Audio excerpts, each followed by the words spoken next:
2016 രാജ്യത്ത് 500, 1000 രൂപ നോട്ടുകൾക്ക് കേന്ദ്ര സർക്കാർ നിരോധനം ഏർപ്പെടുത്തിയത്. കൈവശമുള്ള നോട്ടുകൾ ബാങ്കുകളിൽ നിക്ഷേപിക്കാനും പകരം കറൻസി സ്വന്തമാക്കാനും അന്ന് നാടാകെ വലിയ ക്യൂ ഉണ്ടായതെല്ലാം വാർത്ത പ്രാധാന്യം നേടിയതായിരുന്നു. നിരോധിച്ച നോട്ടുകൾക്ക് പകരമായി റിസർവ് ബാങ്ക് 500ൻ്റെയും 2000ൻ്റെയും പുതിയ നോട്ടുകൾ ഇറക്കി.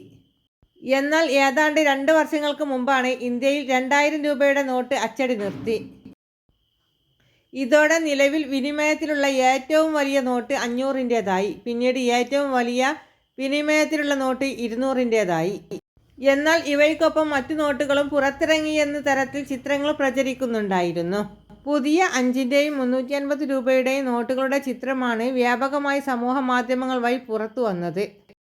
ഈ പ്രചരണത്തിൽ എന്തെങ്കിലും സത്യമുണ്ടോ എന്ന് പലരും അന്വേഷിച്ചു. ഇക്കാര്യം പരിശോധിച്ചപ്പോൾ ഇത് തെറ്റാണ് എന്ന വിവരം തന്നെയാണ് മനസ്സിലാകുന്നത്.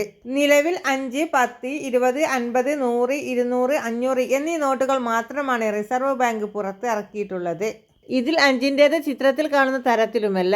2ൻ്റെയും 5ൻ്റെയും നോട്ടുകൾ അച്ചടി നിർത്തി. എന്നാൽ ഇവയ്ക്ക് വിപണിയിൽ ഇപ്പോഴും മൂല്യമുണ്ട്. നാണയത്തിന് 50 പൈസയ്ക്ക് ഇപ്പോഴും മൂല്യമുണ്ട്. എന്നാൽ പരമാവധി 10 രൂപ വരെ ഇങ്ങനെ കൈമാറാൻ കഴിയും. നിലവിൽ പ്രചരിപ്പിക്കുന്ന ചിത്രം ആരോ 3 വർഷം മുമ്പ് നിർമ്മിച്ച് സമൂഹ മാധ്യമങ്ങളുടെ വ്യാജമായി പ്രചരിപ്പിച്ചതാണ്.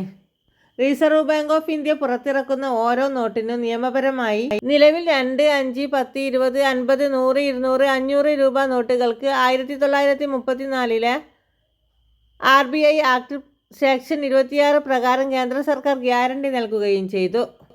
ഇന്ത്യയിൽ ഇതുവരെ നിലനിന്നിരുന്നതിൽ ഏറ്റവും മൂല്യമേറിയ നോട്ട് 2000ൻ്റേതല്ല. 1938 മുതൽ റിസർവ് ബാങ്ക് 10,000 രൂപയുടെ നോട്ട് ഇറക്കിയിരുന്നു. ഇത് പിന്നീട് 1946 പിൻവലിച്ചു. 1954 പിന്നെയും പുറത്തിറക്കി. എന്നാൽ 1978 പിൻവലിച്ചു.